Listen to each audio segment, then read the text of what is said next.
Today, we're going to talk about the single most powerful force in the entire economy. It's something that's often overlooked, but it shapes everything.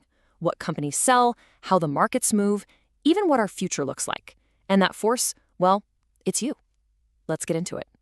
Okay, so if I ask you, what's the most powerful force in the US economy? What comes to mind?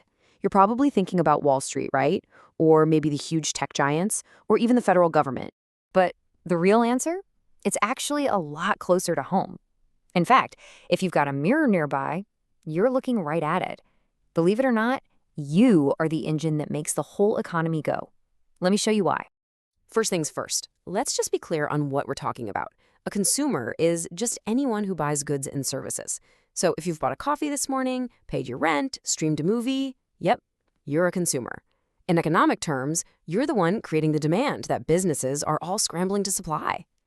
Now, I know what you're thinking. A single cup of coffee doesn't feel like it's shaping the nation's economy. But when we zoom out and look at the collective power of all those small individual choices, well, it's absolutely staggering. This is where you can really see your power. To really get a handle on this, let's use a quick snapshot from 2012. The basic idea is exactly the same today, but the numbers from back then just paint a super clear picture.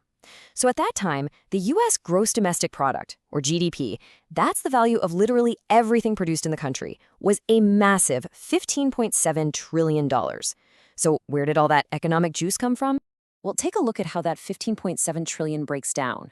Over two-thirds, more than 70% of the entire U.S. economy was driven by you, me, and everybody else just buying stuff. That's more than all the business investments and all the government spending combined. So where does all our money actually go? This breakdown of an average household spending gives us a pretty good idea. You can see housing is the biggest chunk of the pie, then transportation, then food. And think about it. Every single one of these lines represents a gigantic industry that runs completely on the choices you make every day. And this really gets to the heart of it. As the source material puts it, our willingness and ability to purchase products is vital to the nation's economic health. I mean, it's that simple. When we feel confident and we spend money, the economy grows. When we get nervous and pull back, it shrinks. We're in the driver's seat. Of course, we're not just spending the cash we have in our pockets, right? We have some incredibly powerful tools that basically supercharge our spending power. And let's talk about the biggest one of all, credit. At its core, credit is a really simple idea. It's just an agreement. A lender gives you money now, and you agree to pay it back later, usually with a little extra, interest. This whole buy now, pay later system is pretty much the engine of the entire modern consumer economy. And boy, has that system changed over time. We've gone from an economy that ran on physical cash to one that is totally dominated by the speed and, let's be honest, the convenience of credit. That one shift has made spending easier and more accessible than ever before in human history. Just how big is it? Well, back in 2012, there was $2.6 trillion in outstanding consumer credit. And get this, that number doesn't even include mortgages for homes, which is by far the biggest type of debt for most people. It's just immense. But, all of this credit comes with a very real risk. What happens when the debt just becomes too much to handle? Well, there's actually a formal legal process for that exact situation. It's called bankruptcy. It's basically a formal way of saying, I can't repay what I owe. And it is a very serious step with huge consequences. The whole process involves filing in court, and it can mean your personal assets get sold off to pay back your creditors. And crucially, it absolutely wrecks your credit, making it incredibly difficult to borrow money for years and years to come. So it's clear consumers have this incredible economic power. But the relationship between us and the people making this stuff, well, it wasn't always a fair fight. So let's take a look at the history of how consumers got organized to protect themselves and claim their rights. For the longest time, the main rule of the marketplace was a Latin phrase, caveat emptor. It means let the buyer beware. And what that really meant was that producers held all the cards. And if you bought something that was unsafe or just a piece of junk, well, that was your problem. But that power dynamic started to change. You can see the key turning points right here. The movement really started bubbling up over a century ago, but it exploded in the 1960s. You had President Kennedy formally recognizing a Consumer Bill of Rights. Then activists like Ralph Nader famously took on the entire auto industry, demanding safer cars, and he won. He proved that organized consumers could actually force massive corporations to change their ways. And at the very heart of that movement were these four basic rights laid out by JFK. I mean, think about how huge this was. The right to safety meant products couldn't just be flat out dangerous anymore.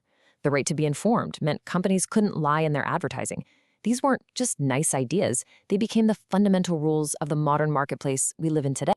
Okay, so that brings us to today. The consumer movement won these incredible protections for us. So the big question now is, how is that consumer power being used in the 21st century to take on a whole new set of challenges? And one of the biggest challenges we face now is the environmental and social fallout from our spending habits.